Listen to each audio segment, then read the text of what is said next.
Hey guys, it's Nate with Sauce Ain't the Boss here again, and today is day number 24 of quitting drinking alcohol. And today I wanted to open up with a quote that says, "Addiction is giving up everything for one thing.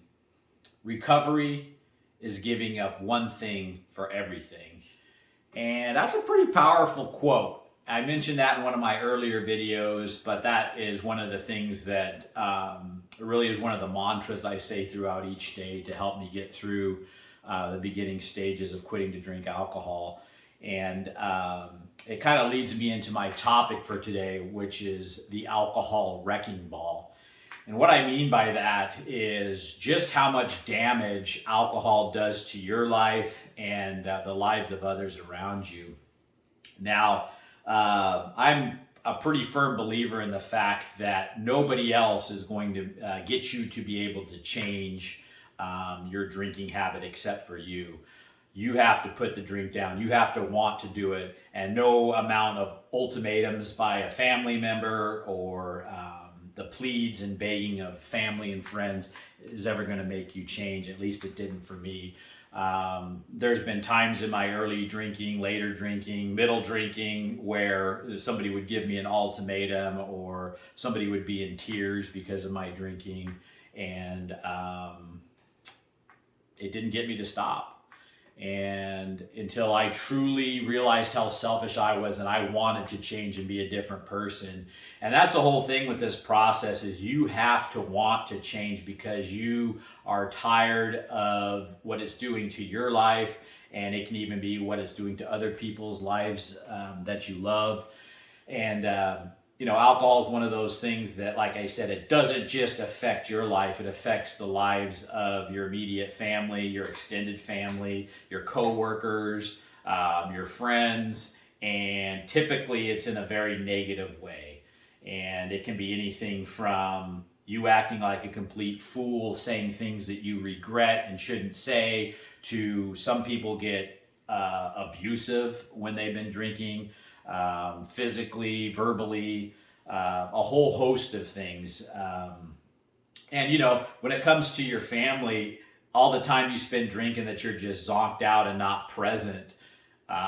The time raising your kids, that you only get to do once. There's no do-overs with stuff like that, and the damage that it causes your children to see you day in and day out, killing yourself with this poison and being unattentive to their needs because you're being selfish. And this isn't anything I'm saying to put anybody down or anything like that. It's just reality. Some of these videos are easier to talk about and more, positive than others. But, the reality of drinking is it does a lot of damage. And, I have to do these videos for 365 days. And so I've rarely found a shortage of negative things to talk about when it comes to alcohol, and this is one of them.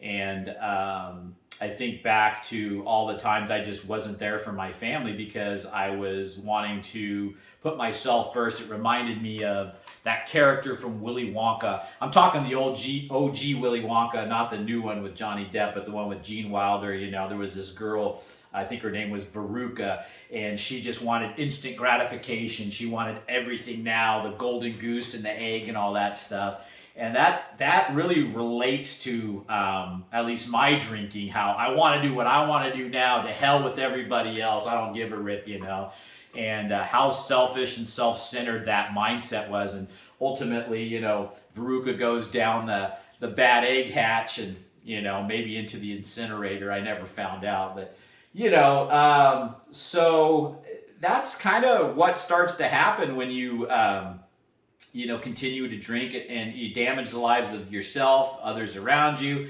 and you just end up in the bad egg chute, until you turn it around. And we all have the ability to do that, but like I say, you have to want to do it, And, if you're not doing it for yourself, maybe the love that you have for others is enough for you to put the drink down and start being the best father, the best husband, the best wife, the best son, the best daughter.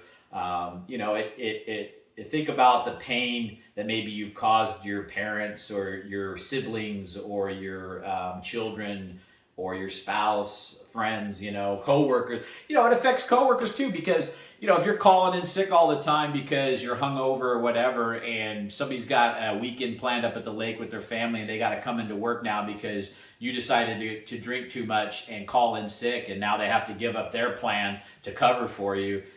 That's not right, And so just so many different facets. I think we get kind of focused in on, our self-centeredness when we're drinking, about our needs. I need this drink, and don't really pay much attention to what's going on around us. And how can you when you're, 10 drinks in or whatever, you're just numbed out to everything while everybody else is clear-minded and sober and going through life, just feeling things as they come. And one of them is you sitting there slowly killing yourself and being unattentive to your family. So, the damage, people have lost friends, girlfriends, husbands, wives, kids to alcohol, and it's a sad thing. And the point of this channel is never to have scare tactics or anything like that to get you to stop drinking. Again, it's got to be something you're going to do on your own. But it's worth mentioning that this is one of the outcomes. Some of the times when a person has a drinking problem is that there's a lot of wreckage and aftermath to all the people around. And heaven forbid, you end up in a drunk driving accident, hurting yourself or somebody else. That happens all too often. And I was blessed to have never been a drunk driver. Not something if I was going to drink, I just stayed home, or if I was out and about, I made sure there was somebody there, to drive me around when I was done drinking, because, I know that story all too well. And then closing, one of I think what made me talk about this topic today was I had a coworker that I worked with, and he was just one of the nicest guys I really have ever known. I was always happy to see him. I used to manage a grocery store, and he would come in, and just one of those guys you were glad to see. He worked at the corporate office. And anyway, I got news. This was after I had left that company and started my own business, but I got news that he drank himself to death, and they found him on his bathroom floor. Basically his insides were just wiped out, and just a sad reality of drinking yourself to death. And I was friends with him on Facebook, still am, even though he's passed away now. And his daughter on his birthday, always does a post, and I see it when it pops up on there about how much she misses him and how much, he was the best dad in the world, and he was just a great guy, but he couldn't beat his addiction, And when I see that, it's just a sad reminder of what can happen sometimes if we don't get a handle on things. And it's not just what he did to himself, but it's also his daughter doesn't have a dad anymore, and every time his birthday rolls around, she's tore up about it. And it's just a really sad thing, when I see that, because, I was heading in that direction. And so something to think about, guys. Where are you at? What can you do? Is it really that drink that important to you to not give it up for, if not yourself, the people around you that you love? And what's the alternative and outcome if you continue drinking? And so that's just the topic for today. Kind of a Debbie Downer one, but it is what it is. So remember, guys, the sauce ain't the boss. You are. You guys have a great day.